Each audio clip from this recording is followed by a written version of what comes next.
domésticos. E aí surge o problema, que eu acho que Maria Rosa já falou um pouco e pode falar mais, da DC 51 e de questões que são postas em relação à capacidade do Estado brasileiro, ou de qualquer Estado, de acessar diretamente essas provas, ou de fazer com que os juízes, ou permitir que os juízes façam valer as suas decisões para além daquilo que nós chamaríamos fronteira jurídica imediata, né?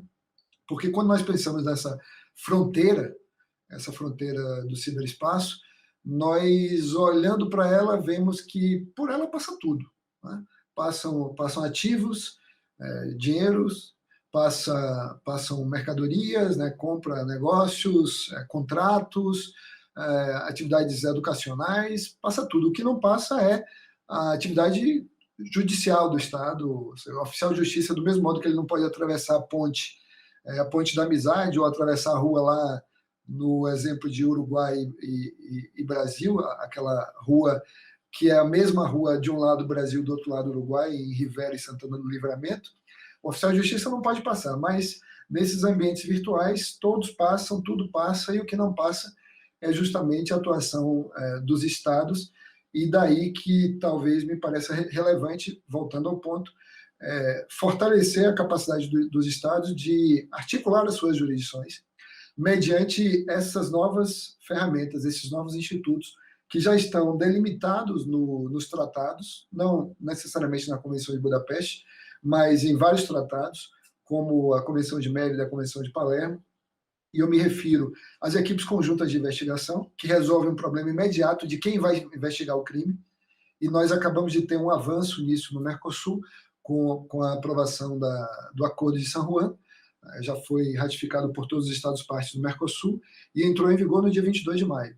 Então já se pode formar equipes conjuntas, forças-tarefas, binacionais ou multinacionais no nosso espaço jurídico, para investigar qualquer tipo de crime, inclusive crimes informáticos. Isso no campo da investigação, né? Extremamente importante essa possibilidade de deixar de lado aquela questão imediata, quem é que tem a jurisdição. Às vezes os dois têm, as duas jurisdições são aptas, e aí então se processa a investigação em conjunto, se facilita o intercâmbio de provas, porque é um fluxo direto interno naquele grupo, sem intermediários, o que acelera o procedimento e assegura maior confidencialidade também.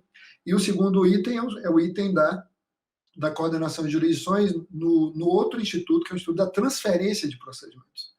A transferência de processos penais, na medida em que se pode, com isso, resolver um outro problema que é grave, muito grave, que é o problema do bis in idem, né, que pode acontecer nessa criminalidade transnacional, por exemplo, corrupção transnacional ou narcotráfico.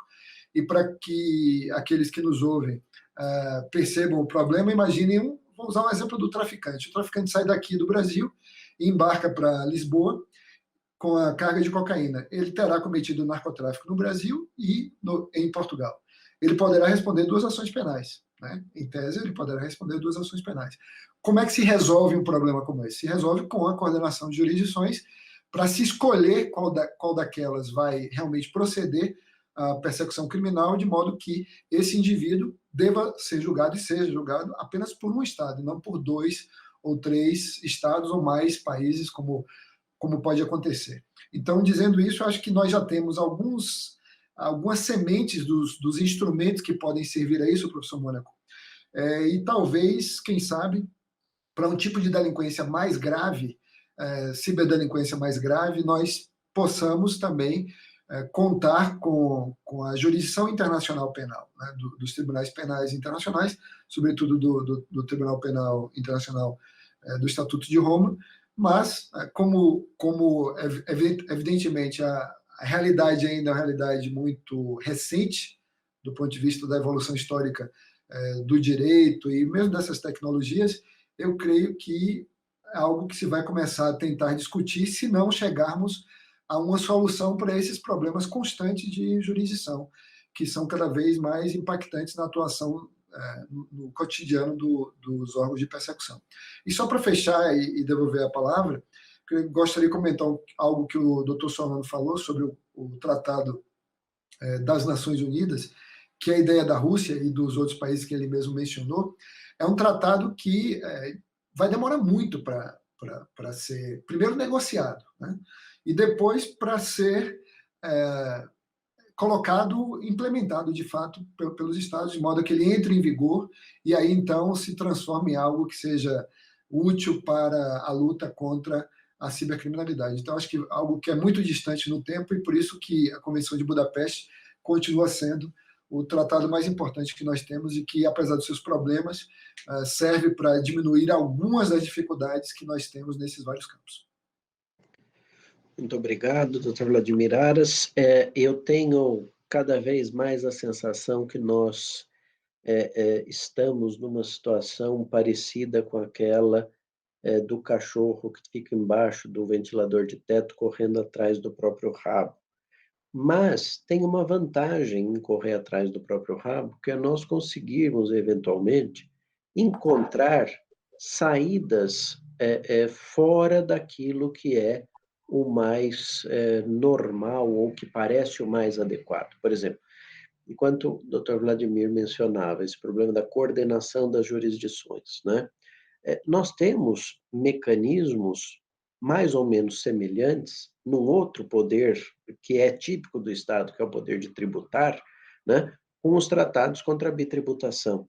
Por que não pensar nesse modelo de um tratado contra a bitributação, que proíbe a atuação do poder de tributar de alguns estados, dependendo das circunstâncias, daquilo que foi negociado entre eles, ou que permite que ele o faça, mas quando a atuação do Estado da origem foi limitada pelo tratado, e ele então pode ir até um certo limite, tributando um pouco mais, por que não estabelecer mecanismos como esses, né?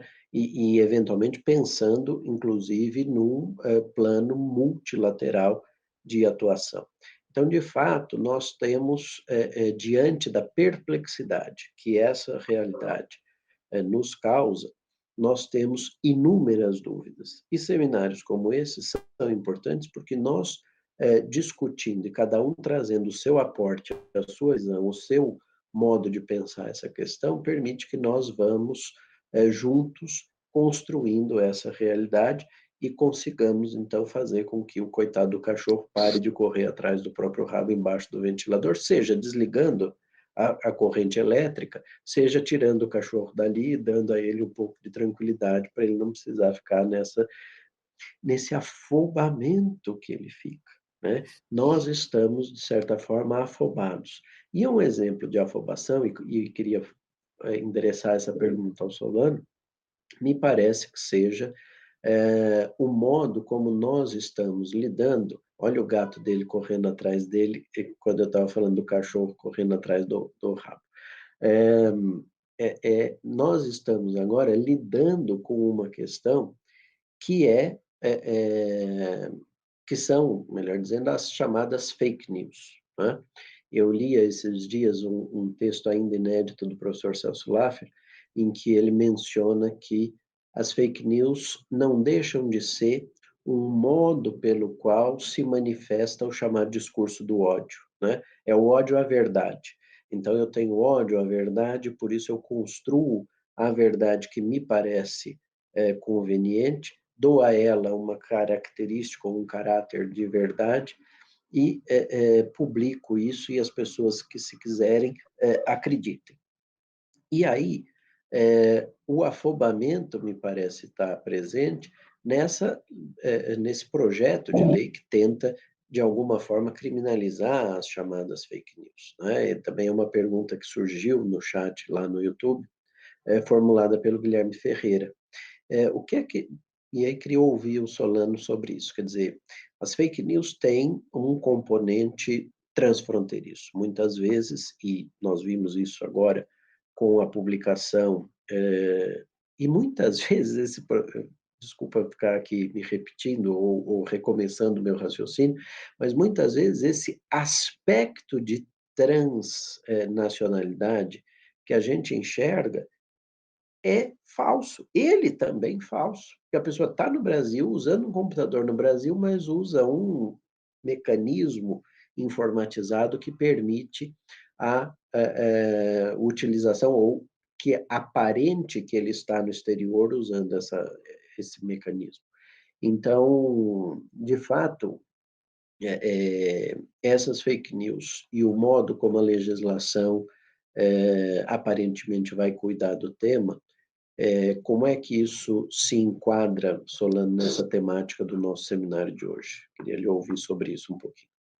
Muito bem, professor Gustavo. Na verdade, a fake news, né, o termo ele pode ser novo, mas a história de você ter notícias falsas é tão antiga quanto a própria imprensa. Acho que desde que Gutenberg inventou ali a imprensa, já se teve a possibilidade de acontecer muitos casos de notícias falsas. A questão é que o grande problema da conceituação é pior, ou enfim, mais extensa do conceito de fake news é que, ao mesmo tempo, ela acaba indo de encontro com a liberdade de expressão. Porque justamente uma questão muito valiosa para o direito internacional privado é o conflito de qualificação. O que nós entendemos por fake news, de acordo com, né, os legisladores, de acordo com o projeto que está no Congresso, é uma conceituação muito particular de um grupo político que considera fake news aquilo que politicamente é contrário a eles. Então, o grande ponto é quem é o responsável por dizer se aquela notícia é falsa ou não é falsa, porque, a rigor, o conceito de notícia por si só, ela não é, digamos assim, pacífico, não é um conceito pacífico. Então, quando aconteceu, né, a criminalização dos templários no século XIV, que prenderam todos os templários ao mesmo tempo, baseado no fato de que eles eram supostamente seguidores do demônio, no fundo, o que o rei Felipe o Belo queria era, na verdade, o dinheiro dos templários. Então, a grande questão é, quem é o dono da verdade para saber o que é uma notícia fake? Um pouquinho antes, o que é notícia? Então, um boato, ele é uma notícia, ou será que uma superstição divulgada pode ser considerada uma fake news? Eu me lembro nos anos 90, aquela moda no interior, depois parou no Brasil inteiro, de se colocar garrafas d'água, garrafas PET, em cima da caixa de luz, porque inventaram que aquilo diminuía a conta de luz. Ninguém sabe como começou, e é um exemplo de um boato que aparentemente não deve ter causado muito prejuízo, mas ele se divulgou como fogo. Como eu me lembro quando a gente era criança e chovia e tinha chuva com raios, tinha que correr e cobrir o espelho. Então, a grande questão, que não é nova, é, portanto, que algumas notícias não são baseadas em fatos demonstráveis. E aí eu tenho uma fronteira não muito clara a respeito do que é uma opinião, do que é uma superstição e do que é uma construção industrializada para que eu tenha um fim ilícito, como, por exemplo, influenciar uma eleição, como aconteceu possivelmente, potencialmente nos Estados Unidos em 2016, mas ou o que aconteceu na guerra da Ucrânia, quer dizer, foi a primeira vez que o mundo se deparou com uma capacidade industrial de criação de fake news causada, vinda da Rússia, né, contra a Ucrânia. Então, a primeira coisa que nós temos que entender é que a qualificação do que é fake news ainda não dá para dizer que é um conceito internacional. Existem uns limites não tão muito claros e eu acredito haver e vejo isso um conflito de qualificações enormes. E eu vejo que governos têm usado muitas vezes como política de repressão à própria liberdade de expressão. Então a gente vê o presidente Trump, por exemplo, qualificando o Financial Times, The New York Times, como geradores de fake news. Então, assim, justamente o contrário do que nós vimos nesses órgãos, que não são órgãos, que colocaram muitas coisas falsas, industrialmente criadas com o propósito de manipular certas pessoas que eram críveis, que eram sensíveis àquela determinada informação. Então, eu acho que o debate está muito cru no primeiro momento em que a gente não sabe o que são news. News são o quê? São os boatos de Zap, são news? Que esse é o ponto que eles querem atacar, as notícias disseminadas por redes sociais. A superstição contrária à ciência pode ser considerada uma news, uma fake news? Então, a história da cloroquina faz bem, faz mal, é uma fake news? Eu vou ser criminalizado se eu achar que a homeopatia cura a Covid-19? A questão, se eu organizar um grupo que defende